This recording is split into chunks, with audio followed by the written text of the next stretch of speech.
Hi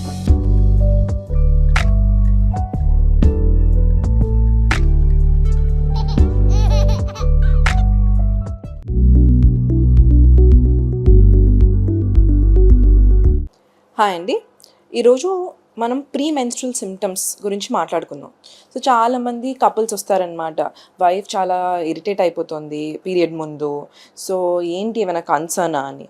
so ఇది చాలా common. Pre menstrual symptoms అనేవి చాలా కామన్. చాలామంది ఎక్స్పీరియన్స్ చేస్తూ ఉంటారు. ఇది జనరల్లీ మనకి second half of the menstrual సైకిల్లో స్టార్ట్ అవుతుంది. పీరియడ్ స్టార్ట్ అయిన 1 to 2 days తర్వాత తగ్గిపోతుంది. ఇది ఎందుకంటే మన బాడీలో హార్మోన్స్ అనేవి తగ్గిపోతాయి.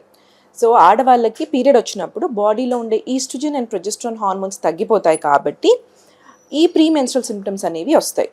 సో ఎలా ఉంటుందంటే బ్లోటింగ్ ఉండొచ్చు, కాన్స్టిపేషన్ ఉండొచ్చు, డయేరియా ఉండొచ్చు, మూడ్ స్వింగ్స్ ఉంటాయి, ఇరిటబుల్గా ఉంటారు, యాంగ్జైటీ ఉండొచ్చు, కొంచెం డిప్రెస్డ్గా ఉండొచ్చు, నిద్ర పట్టకపోవచ్చు, వెయిట్ గెయిన్ అయినట్టు అనిపించవచ్చు, కొంచెం ఫ్లూయిడ్ రిటెన్షన్, ఫేస్ ఉబ్బినట్టు అట్లా అనిపించవచ్చు, హెడ్ ఏక్స్ రావచ్చు అనమాట, క్రాంపింగ్ పెయిన్ ఉండొచ్చు. సో ఇవన్నీ కామన్. సో ఇలా ఉన్నప్పుడు హస్బెండ్స్ మీ వైఫ్ని సపోర్ట్ చేయండి. Because these are all because of the hormonal changes which happen in the body. Period వచ్చిన 1 to 2 days తర్వాత ఈ సిమ్టమ్స్ అన్నీ తగ్గిపోతాయి. దీన్నే ప్రీ మెన్స్ట్రల్ సిండ్రోమ్ అంటారనమాట. సో ఇలాంటి కేసెస్లో హస్బెండ్స్ వైఫ్ని సపోర్ట్ చేసి అర్థం చేసుకుంటే చాలా బాగుంటుంది.